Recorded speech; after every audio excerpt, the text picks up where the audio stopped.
Shalom, mis hermanos. Esta tarde vamos a estar meditando una pequeña porción.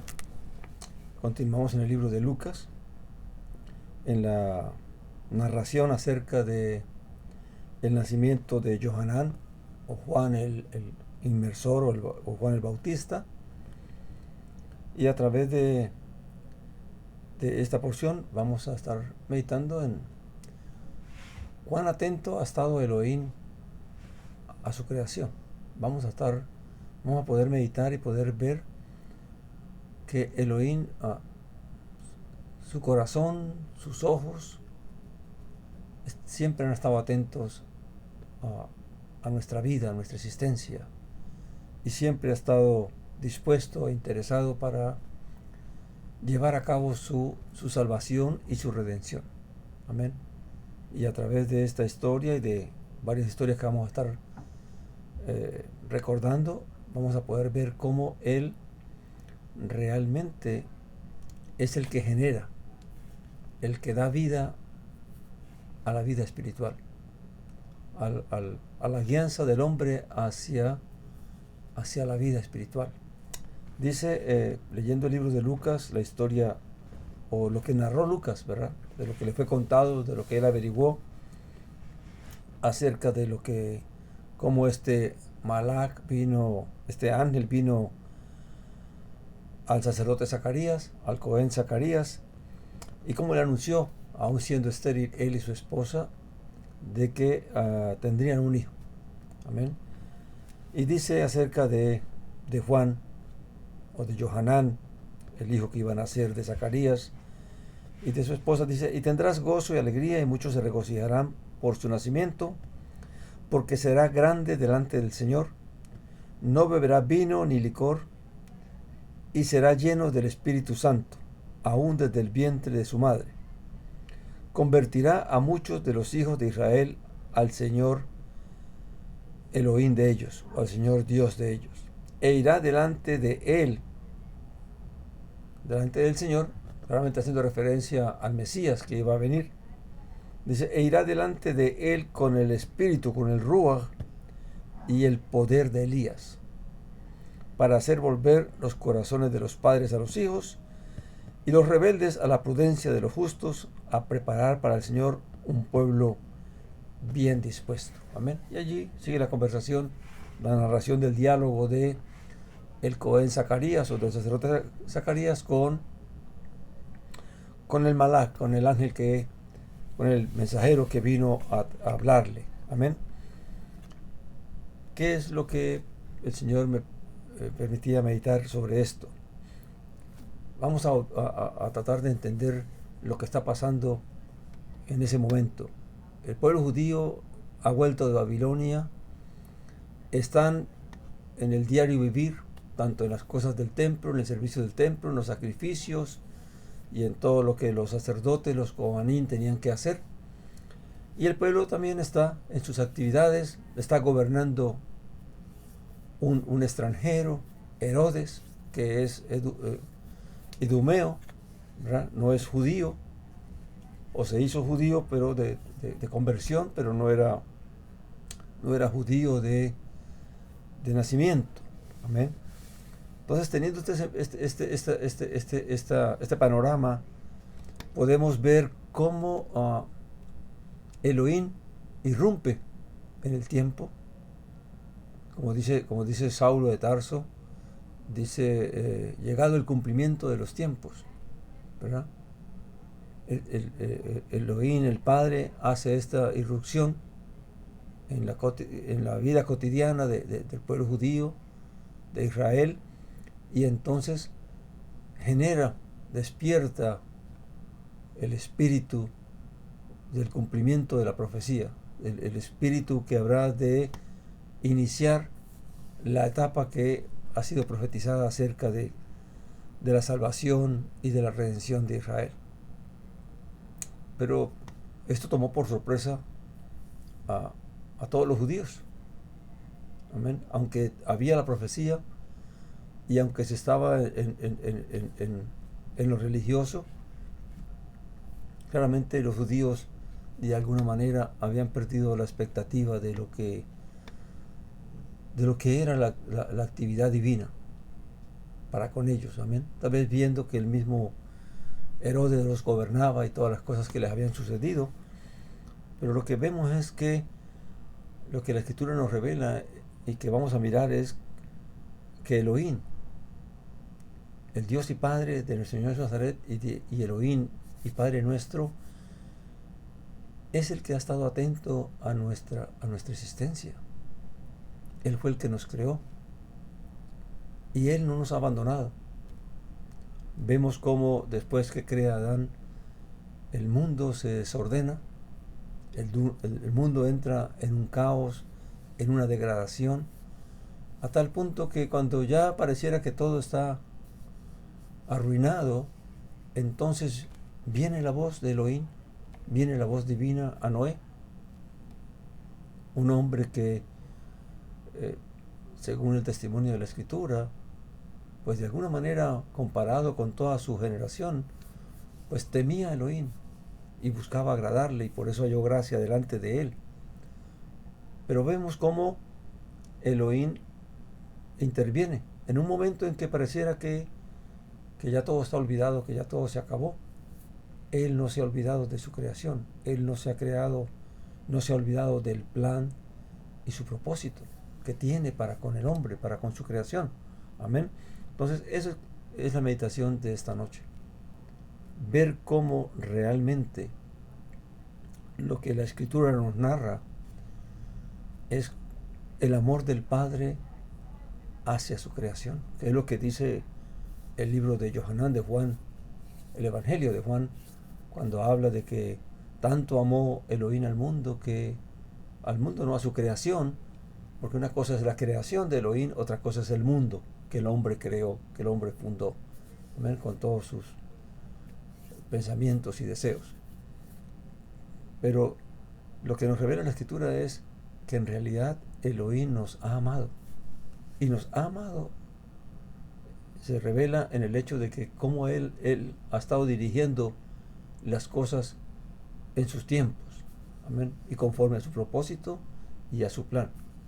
Luego que se salva Noé y su familia, vemos cómo la humanidad vuelve a multiplicarse, vuelven a dividirse, a formarse las naciones, y cuando todo está caminando ya en esa rebelión, en ese desorden, en esa desobediencia, en esa idolatría, entonces aparece nuevamente, se escucha nuevamente, irrumpe Elohim desde los Shamaín, desde los cielos, para hablarle a Abraham, para llamarle y proponerle este pacto. Amén.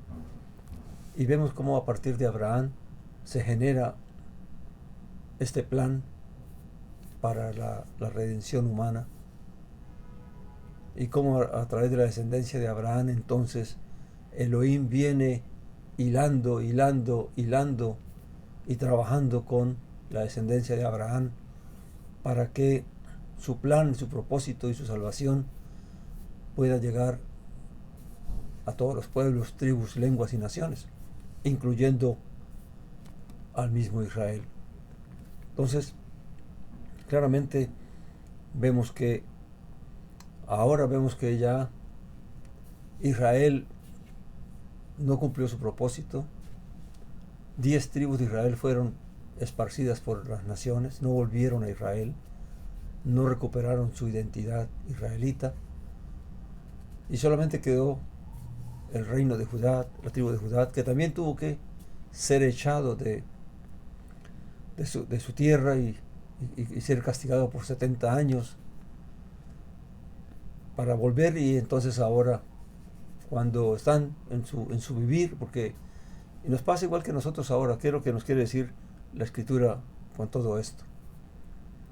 Que aunque para el mundo pareciera que todo está normal y camina en sus propios pensamientos, en sus propios quehaceres, en sus propias preocupaciones, aún nosotros, que fuimos llamados por Elohim para conocer de sus caminos, también entramos en ese espíritu de la ocupación terrenal, de ocuparnos de cómo vivir y de cómo trabajar y de cómo proveer y de cómo sustentarnos y de cómo no pasar necesidades en este mundo.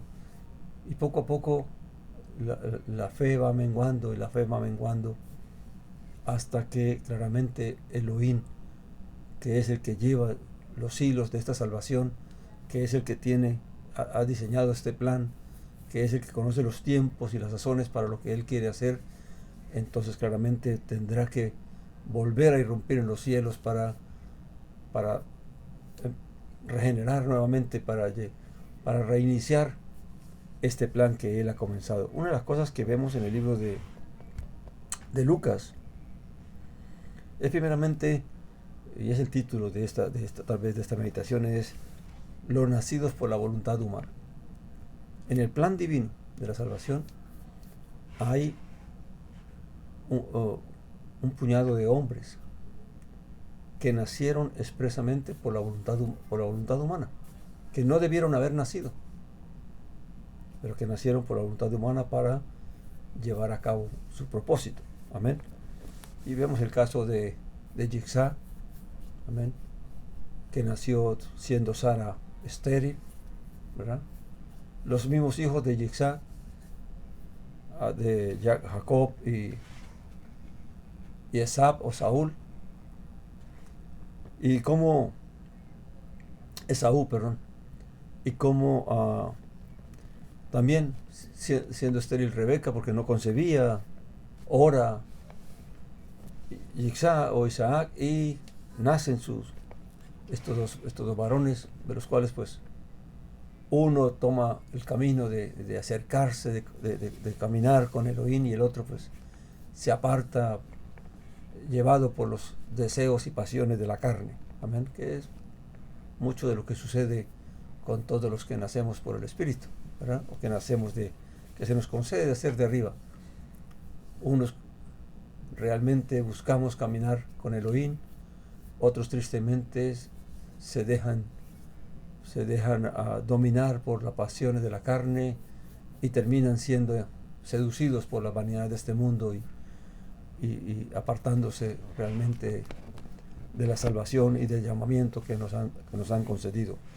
Una de las cosas que vemos en el libro de Lucas, en la narración, es que dice la escritura de que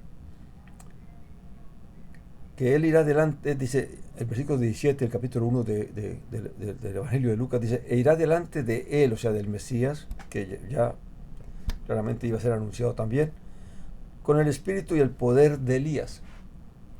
¿Ven?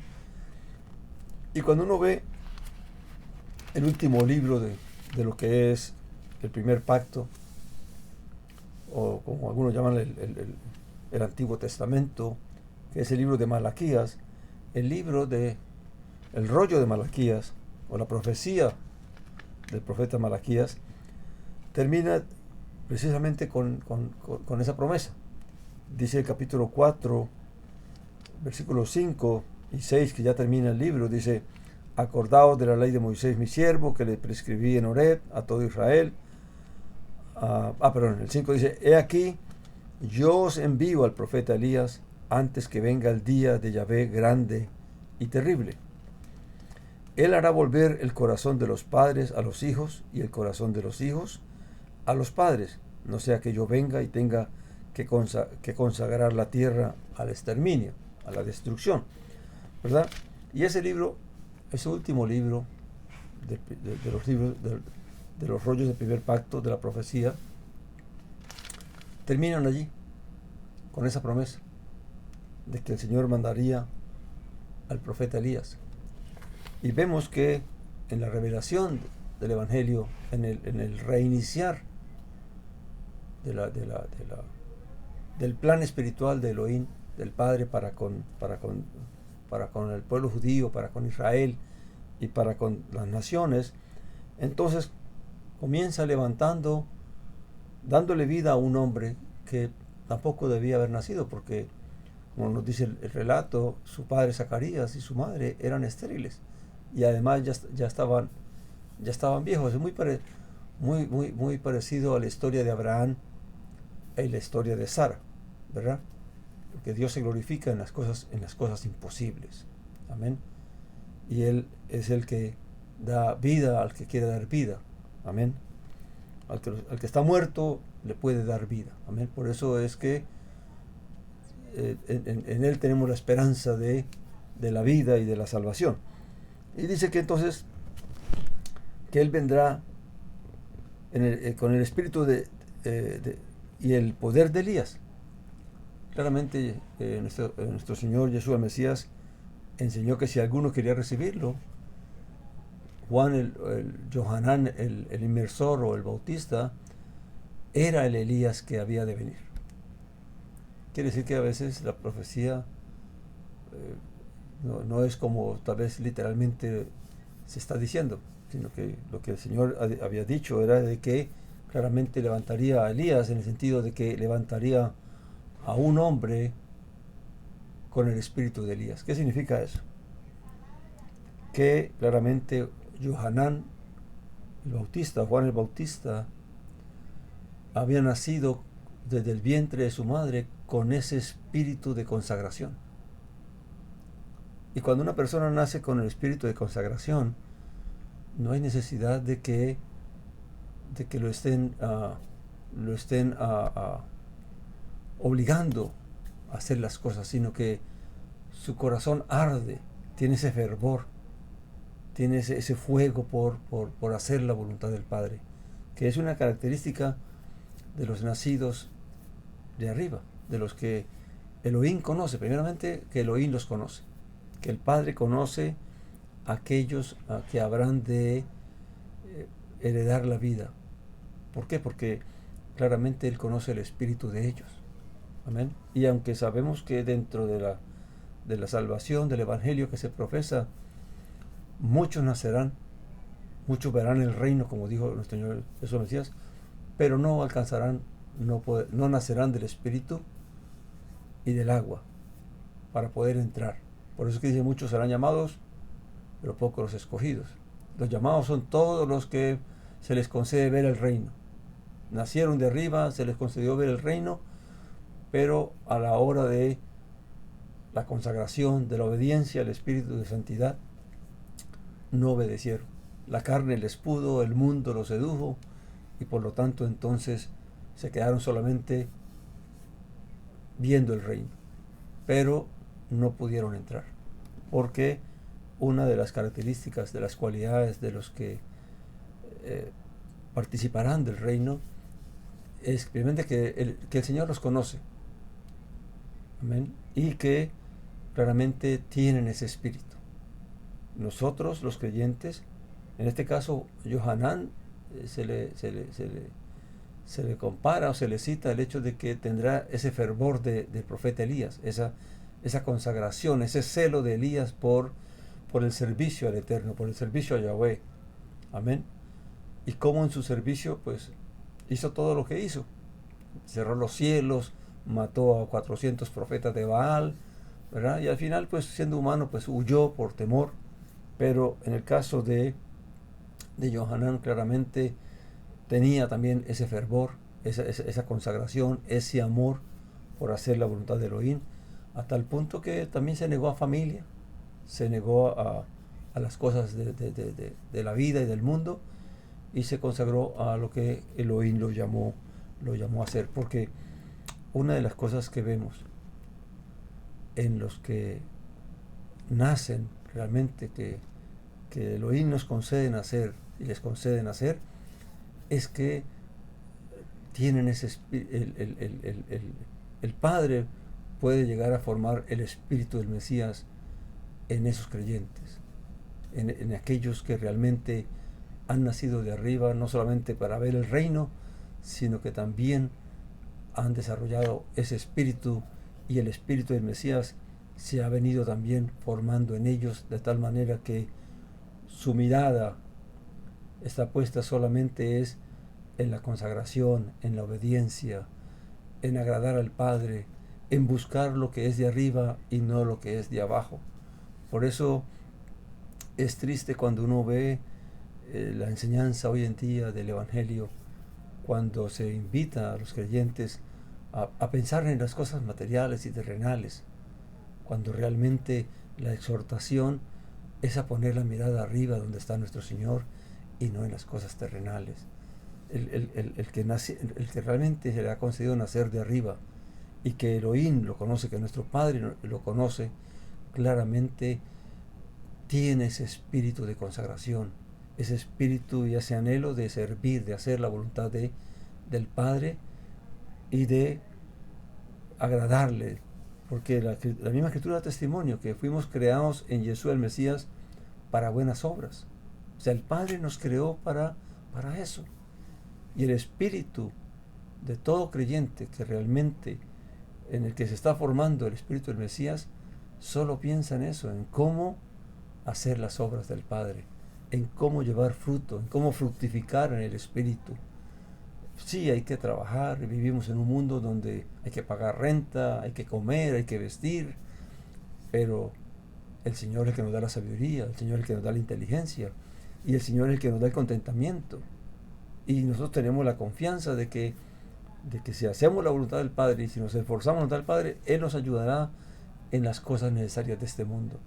Pero si nos dejamos tristemente seducir o engañar por la idea de que estamos en este mundo y por lo tanto hay que tratar de buscar lo que el mundo busca, pues entonces no hemos entendido, no hemos conocido lo que es el Espíritu del Mesías, porque cuando vemos todos los siervos de Elohim, claramente todos ellos dedicaron su vida fue a obedecer, a hacer la voluntad del Padre, a guardar el mandamiento, a seguir la guianza del Espíritu. Es la misma enseñanza de nuestro Señor Yeshua, es la misma enseñanza de los discípulos, que también lo dejaron todo como le dijeron a Él, para seguirle a Él, para obedecerle, para hacer el Evangelio.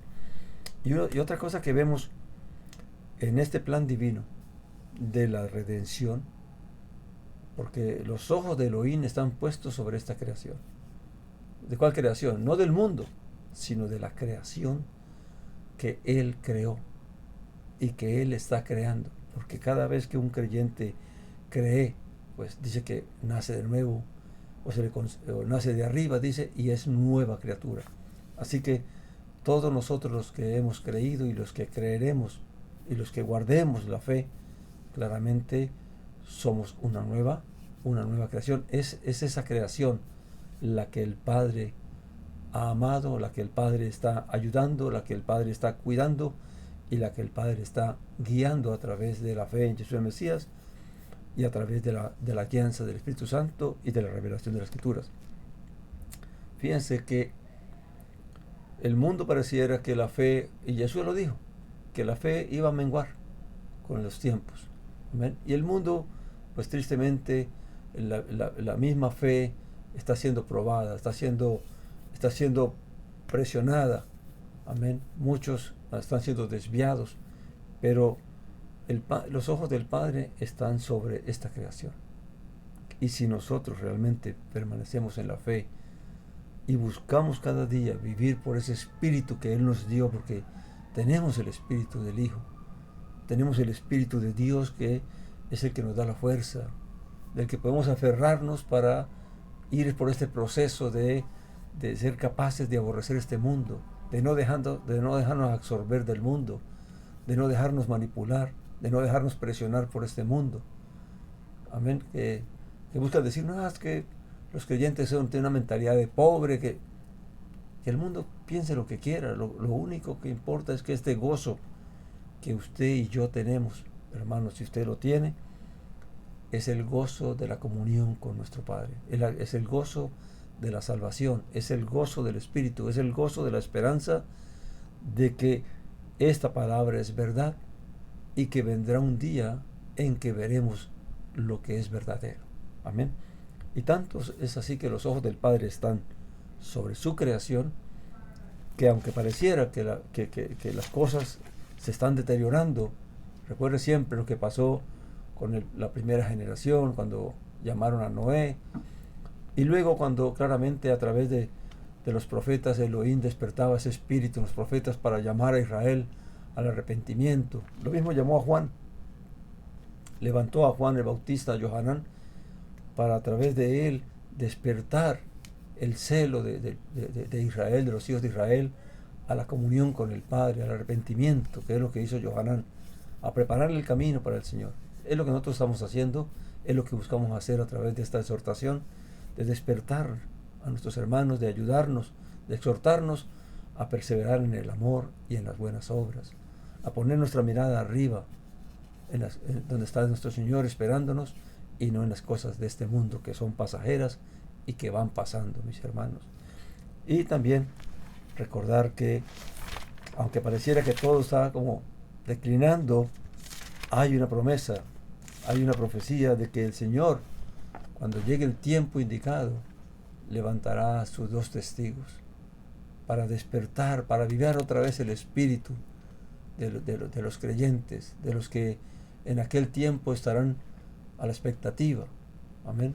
Pareciera que ahorita ya todo está confundido y en caos, pero los ojos de nuestro Padre están sobre nosotros y sobre su creación y sobre sus hijos y sobre su pueblo, y por eso es que cuando llegue el tiempo, cuando ya pareciera que las tinieblas están invadiendo la tierra, y cuando se levante esta bestia y haga persecución y venga, que pareciera que todo está acabado, entonces es cuando el Señor levantará también a estos 2 siervos, a estos 2 testigos, para reiniciar ya la parte final de lo que es nuestra redención y de lo que es nuestra salvación.